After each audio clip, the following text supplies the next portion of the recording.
Willy and Max. A Holocaust story. Long ago, in the city of Antwerp, when my grandpa Will was just a boy, his parents owned an antique shop in a tall, narrow house on 12th Street. It was always filled with unusual things, and you never knew what you might find. A mummy's crown, a pirate's peg leg, a fire-breathing dragon from ancient China. One day, Willy's papa put a painting in a golden frame in the shop window. It was called The Lady, and she was so beautiful that when you smiled at her, she smiled back. Some things Willy's papa would remind him as they gazed upon the lady's secret smile. are as precious as friends. Only Willy, who was very shy, wanted a real friend, someone he could play with beside the great stone fountain in the park. Then, one evening, a man and a young boy came into the shop. The man said his name was Professor Solomon. He'd seen the lady in the window.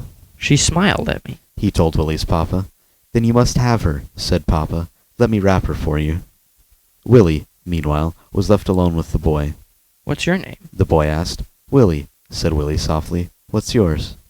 Max. Said the boy. Where do you live? Willy asked, feeling braver. Max put his hands on his hips. Near the Pelikanstrasse. He said, chin up. The Jewish quarter. The Jewish quarter? Suddenly, Willy remembered what Papa had told him. How, far away, a war was brewing like a summer storm. How angry soldiers were marching into the streets where Jewish people lived. Jewish people like Max. Willy looked at Max. He had bright blue eyes. He was missing a front tooth, just like Willy. Watch this, said Max, and he began to whistle. Willy wished he could whistle that good. Do you like to play hide-and-seek? He asked, hoping. Of course. Max grinned, and Willy leaped into the air. Come on, then. Down they went into a cellar as big as a cave. Here, Willy's papa kept the biggest antiques, the ones that weighed so much that they needed chains and ropes to move them. Wow. Max's eyes were big with wonder. But Willy was used to the old pipe organ and the dusty suits of armor. You count, he told Max. 1, 2, 3, 4, 5, began Max, and Willy ran quickly to a bronze angel with folded wings, his favorite hiding spot. In a secret hollow between its wings, Willy made himself very small. I'll find you, Max's voice echoed. They took turns running, hiding, and laughing, especially when Max tried to fit inside a dusty suit of armor. Willy didn't feel shy with Max, and he was sorry when Professor Solomon came to the top of the cellar steps and said that Max had to go home. Let's meet at the park, Max suggested. Tomorrow, by the big stone fountain. Willy's eyes were shining. The park! He could hardly wait. The next day Max was waiting, as he'd promised. Look what I brought, he announced. Soap, sticks. All we need is some paper for the sails, and then we have 2 boats. Willy loved to make boats, and newspapers made perfect sails. He poked around in a nearby trash can and found one. German troops invade Norway. Willy froze. The faraway war wasn't far away anymore. Soon, maybe, the soldiers would be marching into Antwerp, into the Jewish quarter where Max lived. Hastily, Willy tore the page off the newspaper and threw it away. Here, Max, he called. I've found our sails. For the rest of the afternoon, Willy and Max were pirates on the high seas. The sun was soft and warm, and only once did Willy shiver. The weeks passed quickly. If a war was coming, Willy and Max never talked of it, and they were never apart. One time, Max brought a camera to the park. He asked a policeman to take their picture. Now, said Max, his arm around Willy. We'll be friends forever. And Willy knew it must be true, for one Friday night, Max invited him to Erev Shabbos, their Sabbath dinner. Willy loved the way the house smelled of soap and floor wax, the way the silver candlesticks flickered and glowed. You're like family to us, Willy, Professor Solomon said warmly. After dinner, the boys told the stories of Abraham, Daniel, and Esther, while the lady, on a carved rosewood easel, smiled nearby. There was no mention of war. One afternoon at Willy's house, he and Max sat listening to the radio. They could hear the sound of 1,000 cheering voices, and one, louder and angrier than the rest. The Jews are the enemy of the German people! It screamed into Mama's kitchen, and Mama took Max into her arms and held him close. But they knew it was no longer safe. Within days, war came to Belgium. German tanks rumbled over the cobbled streets of Antwerp, and soldiers in iron-gray helmets marched into the Pelikanstrasse, the Jewish quarter. They banged on Professor Solomon's door. You are no longer a citizen of Belgium. An officer spat at Professor Solomon. This house is ours now. He ordered his men to kick in every locked door, to search every room. They found money, jewelry. One soldier even took a pearl ring, all that Max remembered of his mama. Another found the silver candlesticks and stuffed them into his coat. Then the officer saw the lady. She smiled at him, and in a voice as cold as ice, he warned Professor Solomon. I'll be back for this. The next day, Max told Willy everything that had happened. Papa says we may have to leave Antwerp. He said sadly. They sat in the park, and Max wore a little yellow star on his coat. Willy missed him already. It was the middle of the night when Willy and his parents awoke to a knock at the door. It was Professor Solomon and Max.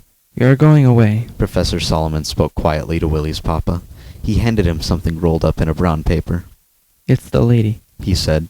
Will you take care of her for me until the war is over? Willy's papa nodded, but Willy couldn't bear to look at Max. He might not see him again. Not ever. And now suddenly they were going. Willy had to say something. Only Max said it first. Friends forever? Forever, Willy whispered back. When they'd gone, Papa looked out onto the darkened street. He hoped no one had seen Professor Solomon and Max, but he couldn't be sure. We'd better hide the lady, he worried, just in case. All at once, Willy remembered what Papa once told him. Some things are as precious as friends. Willy held the rolled-up painting in his arms. Let me hide her, Papa. I know just the place.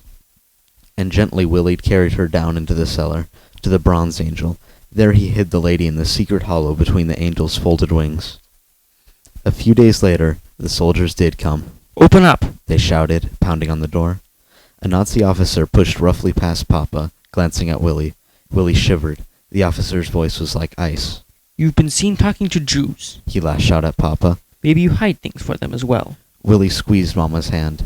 No, Papa lied. We'll see, said the soldier sharply. The soldiers hunted everywhere in Willy's house. Upstairs in his room, in Mama's kitchen, Willy heard drawers squeak open and pots clatter. He saw soldiers go through every paper on Papa's desk. Where does this door go? Demanded the first soldier. To the cellar, Papa said carefully. Down they all went into the cellar as big as a cave, past the old pipe organ and the dusty suits of armor, past the bronze angel with the folded wings. Willy's heart was beating fast. There's nothing here, the soldier said impatiently, and Willy could almost breathe. The lady was safe, but as the soldier turned to leave, the bronze angel caught his eye. I think I want this, he told Willy's papa. Willy could see Papa's hands clenched tightly behind his back, but softly he answered, It's not for sale. The soldier grinned. Oh no? Then I'll just take it. And Willy watched helplessly as chains and ropes were brought to take away his angel, and the lady hidden inside. Oh, Max! Willy's heart cried out, but there was nothing he could do. More than 60 years passed. Willy grew up and moved to America. He was my Grandpa Will now, with many stories to tell, but the ones about the war he kept to himself, till one day a big museum in the city called. They'd found something they were sure belonged to him. Would he come and see it? The curator at the museum smiled as Grandpa Will entered her office. It's over there, she pointed, but Grandpa Will had already found it, a painting of a beautiful lady. She was discovered after the war, the curator said. In the bombed-out rubble of a German city. It was hidden in the broken wing of an angel. She then showed Grandpa Will a yellowed photograph that had been taped to the back of the canvas. We tried to find this other boy, but we couldn't.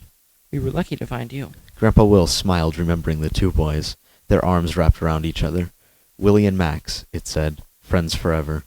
Grandpa Will took the lady home that day. We hung it in Grandpa Will's room, but he still wasn't happy. Every night he sat in his rocking chair, thinking. Finally, he asked the curator at the museum to try harder to find Max. It took a long, long time, but at last she did. Max died last year, she told Grandpa Will sadly. But he has a family living in New Jersey. So that was where we all went, the whole family, one Friday evening. A man with bright blue eyes greeted us at the door. He said he was Max's son. Come in, the man said happily. You're like family to us. There was a handshake, then a hug, and tears, lots of tears. This belongs to you, said Grandpa Will, and carefully he handed them the painting of the lady. The man couldn't stop looking at it. How often my father spoke of her, he said gently. And of you, Will. That night, we stayed for a Rev Shabbos. Silver candlesticks flickered and glowed, and wine was poured, even for me. Then Grandpa Will made a toast. He smiled at the lady. She smiled back. To some things, he said softly, as precious as friends. And he looked across the table at Max's family. Well, Almost.